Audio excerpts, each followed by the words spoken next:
Ito guys, share sila sa Manila. Alam mo, parang nasa Italy sila, no? Nahuhuli sila ng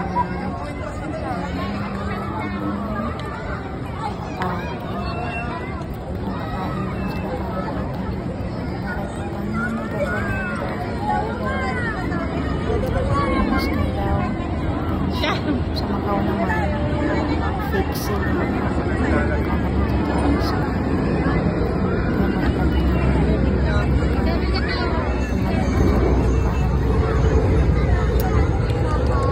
Parang tunay na sabi na bilitaw. Pero ang ganda. Hindi mamahalatang fake. Masya! Pangkabang sila. Nagiwara ka ah! Gampa imam!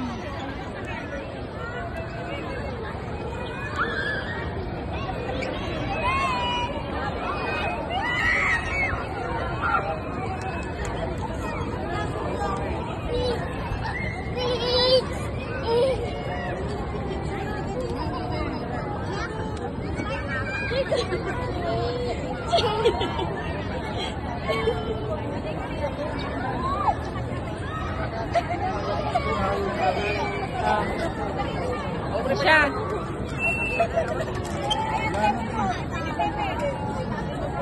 Bener ka ah? Kasi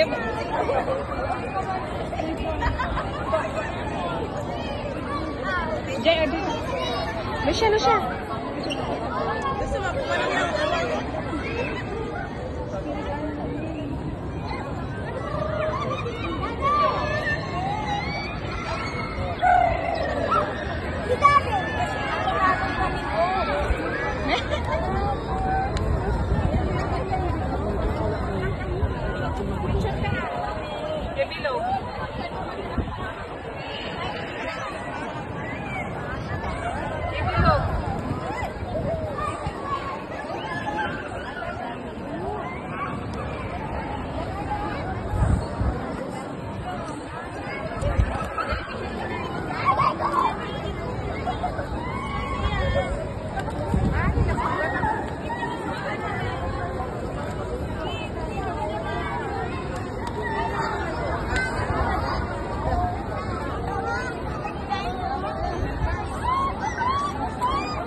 Venice, oh. Ang ganda na rin naman pala, oh. Tingnan nyo naman yung view.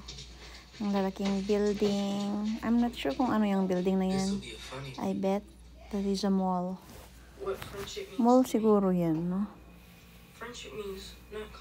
Maganda.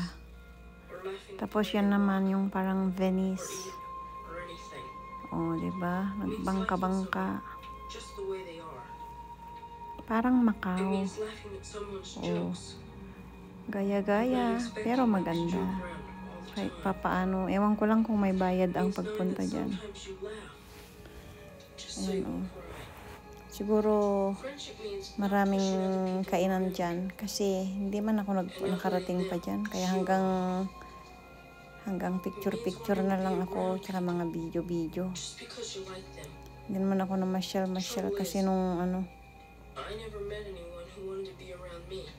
umuwi ako, kasi sa probinsya lang ako, 1 week lang ako sa Manila.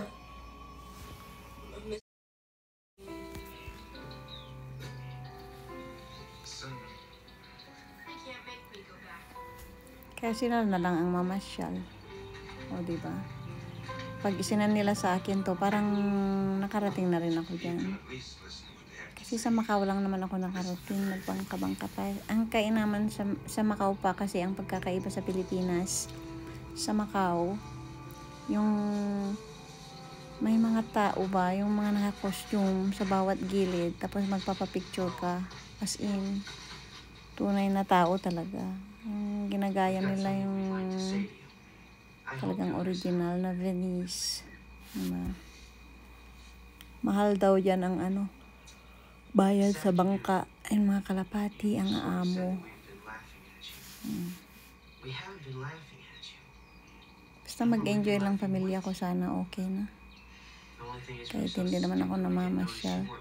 Una, menos gastos ako. Tapos, mapagod pa ako. Diba? Hindi na tayo bumabata. Tumatanda na tayo. Kaya relax na lang. Pero siguro naman next time pag vacation ko, baka makarating rin naman ako dyan. Diba? Hindi ko lang alam kung ma-appreciate ko. Kasi sa akin, kasi pag nakapunta na ako sa ibang bansa, o may napuntahan na ako, tapos pupunta naman ako sa ibang bansa, although wag mag-compare, pero nako-compare ko siya. Ganon din sa mga foods. Kung halimbawa, Japanese foods, Chinese foods, milk tea, nako-compare mo talaga kasi may masarap.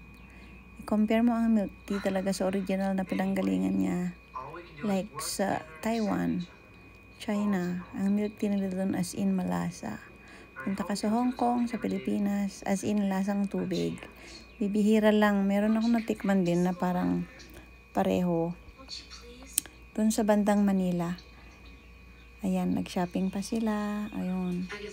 Sa SM. Tapos nag-Starbucks pa sila. Starbucks.